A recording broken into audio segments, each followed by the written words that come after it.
이에 IS를 격추하는데 혈안이 된 미국은 당시 IS와 전투를 벌이고 있던 나라 없는 떠돌이 민족 쿠르드족을 본격적으로 지원해주기 시작합니다.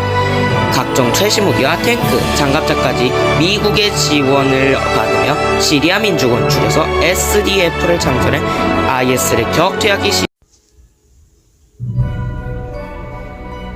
2014년 이슬람국가 IS는 시리아 내전이 일어나자 시리아 동부 지역에서 세력을 급속도로 불리기 시작했습니다. 특히 시리아 정부군이 반군으로부터 다수도 다마스쿠스를 지키기 위해 군 병력을 옮겨 시리아 동부 지역이 공백이 됐을 때를 노려 시리아 동부 지역을 홀라당 차지해버렸습니다. 하지만 IS는 사실 시리아의 반군이 아니었습니다. 바로 이라크의 반군이었죠.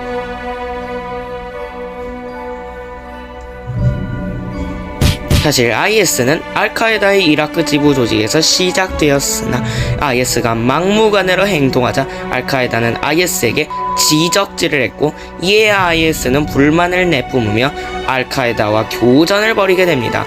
사실 IS가 세력을 확장할 수 있었던 이유는 새로운 이라크 정부가 중앙 통치에 실패하며 이라크 전역이 혼란에 빠질 때 IS가 이라크 북부 도시 모술을 점령하여 곤란의 기회를 제대로 잡은 것이었죠. 이처럼 IS는 세력을 확장하며 이라크 정부군을 공격하기 시작합니다. 근데 여기서 한 나라를 또 공격합니다. 바로 시리아였죠. 시리아 내전이 일어나자 IS는 시리아 수니파 반군과 손을 잡아 시리아 시아파 정부군을 공격했습니다. 그리고 2015년부터는 독자적으로 세력을 키우며 시리아 동부 지역을 빠르게 장악해 나갔습니다. IS는 정부군에서 탈취한 무기를 사용했고, 그 중엔 장갑차, 탱크도 많이 포함되어 있었죠. 그리고 IS는 한 가지 무기가 있었습니다.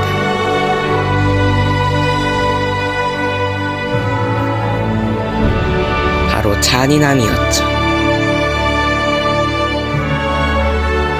IS는 시민들에게 자신들 멋대로 해석한 이른바 본래 이슬람 경전의 뜻과 한참 멀은 이슬람 경전을 강제 강요했고, 이를 따르지 않을 시 민간이고 뭐고 다 학살하고 참수시켜버리는 반인륜적 범죄를 저질렀고, 이슬람 외의 문화유산을 전부 다 파괴하는 미친 짓을 저질렀습니다. IS는 자신들이 이슬람 국가라고 주장했지만 이슬람 국가는 개뿔, 그냥 사이비 테러 집단에 불과했죠. 그리고 IS는 과거 동맹을 맺었던 시리아 반군까지 공격합니다. 실제로 2015년 자유시리아군과 전투를 벌였고, 그 여러 전투에서 승리하며 자유시리아군을 알레포 인근까지 몰아냈습니다. 결국 다수의 반군 무기들이 IS에게 넘어갔고, 시리아 중요 도시 라카까지 점령되면서 사실상 IS는 시리아와 이라크 반군 중에서 최강이 되었습니다. 아무도 IS를 막질 못했죠.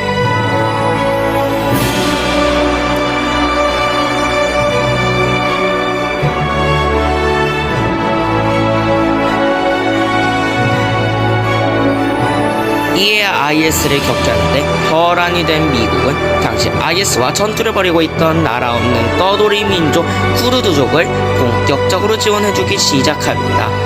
각종 최신 무기와 탱크, 장갑차까지 미국의 지원을 받으며 시리아 민족은 줄여서 SDF를 창설해 IS를 격퇴하기 시작했습니다. 사실 쿠르드족이 미국과 함께 싸운 이유는 따로 있었습니다.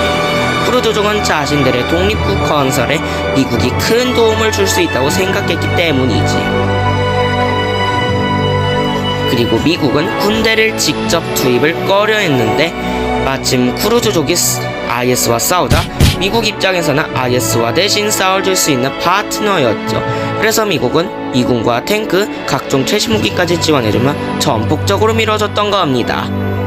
그리고 쿠르드 국가가 미국 편이 되면 이란과 시리아를 견제할 수 있는 심산도 있었죠. 그렇게 쿠르드족은 IS를 점점 격퇴하며 IS를 궁지에 몰아넣습니다.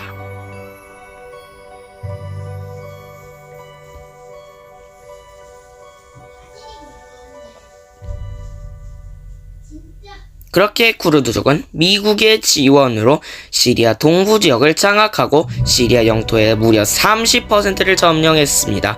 그리고 정부군과 자유시리아군까지 궁지에 몰아넣으면서 세력을 키웠죠. 그렇게 쿠르드족이 성장할 때쯤 정부군도 움직이기 시작합니다. 한편 반군은 계속해서 힘들어졌고 점점 다른 반군들에게 밀립니다.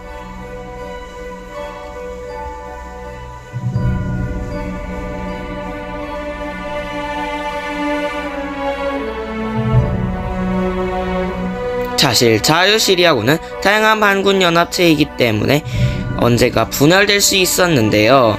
실제로 정부군이 궁지에 몰리자 두 가지 세력으로 나누어집니다. 바로 민주주의를 주장하는 세속민주화파와 이슬람 근본주의를 주장하는 근본 이슬람파로 나누어집니다. 결국 자유시리아군은 분열되었습니다. 사실 다른 문제점들은 작은 부족, 중앙지휘 실패로 이어져 결국 자유시리아군은 분열됩니다. 세속민주화파는 시리아 민주군과 정부군에 들어가거나 일부는 시리아 자유군을 만듭니다. 이에 정부군도 동맹국가를 부릅니다. 바로 이란과 러시아였죠. 러시아는 친러국가 시리아를 지키기 위해 전투기를 보내 반군에게 폭격을 가했고, 이란도 이란 최정예 군사인 이란 혁명 수비대와 레바논 시아파 무장단체 헤즈볼라를 보내 도움을 주었죠. 근데 왜 이란은 시리아를 도왔을까요? 그 이유는 이슬람의 분파 수니파와 시아파의 갈등 때문인데요.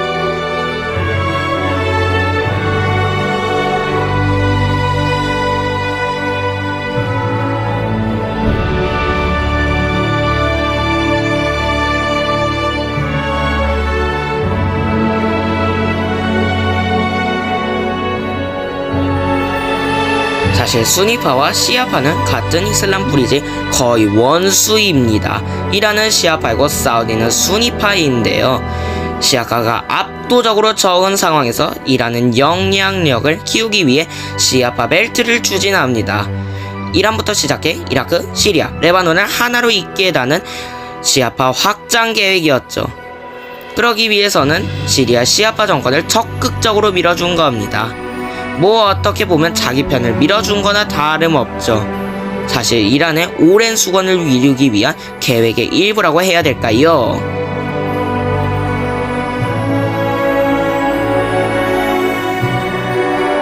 그리고 분열된 자유시리아군 중에서 근본 이슬람파는 시리아 구국정부를 만들어 사실상 세속민주화파와 결별을 선언했죠. 하지만 상황은 좋지 않았습니다. 이미 이란군, 러시아군, 헤즈볼라의 버프까지 받은 정부군은 알레포를 점령하며 반군을 궁지에 몰아넣습니다. 이에 반군은 점점 궁지에 몰립니다.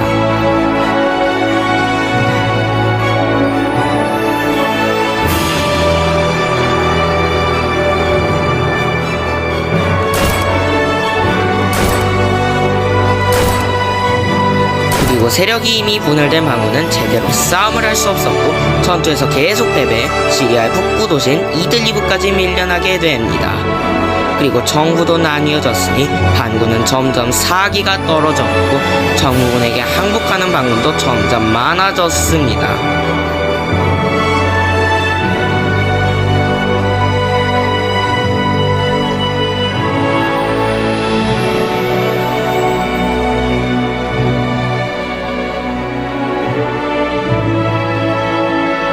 그리고 정부군은 반군의 겁점지인 이들리브도 탈환하려 했지만 2020년 러시아와 튀르키예 주도로 정부군과 반군은 휴전을 맺게 됩니다. 그래도 소규모의 충돌은 계속해서 이어졌습니다.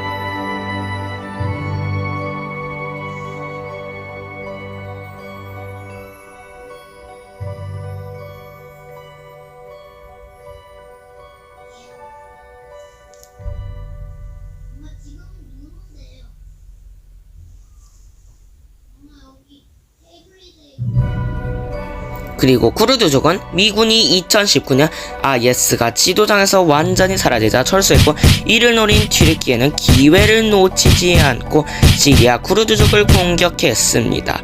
쿠르드족은 결사항전을 했지만 튀르키예군에게 밀렸는데요. 그럼 도대체 왜 튀르키예는 쿠르드족을 공격했을까요? 사실 튀르키예는 쿠르드족을 약화시키고 싶어 합니다.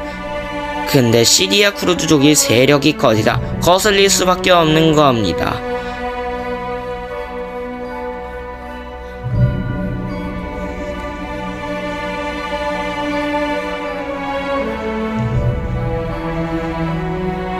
그리고 중요한 원인이 하나 더 있는데요. 바로 쿠르드 독립을 자극한다는 것인데요. 사실 쿠르드족은 분리 독립하겠다는 생각이 있는데요. 근데 튀르키예가 이를 막고 있습니다. 근데 시리아 쿠르드족이 커지면 튀르키예 쿠르드족도 분리 독립 역량이 미치지 않을까라는 생각에 결국 군대를 이끌고 튀르키예를 침공한 겁니다. 이에 쿠르드족은 국경 30km 북부까지 밀리며 후퇴하게 됩니다.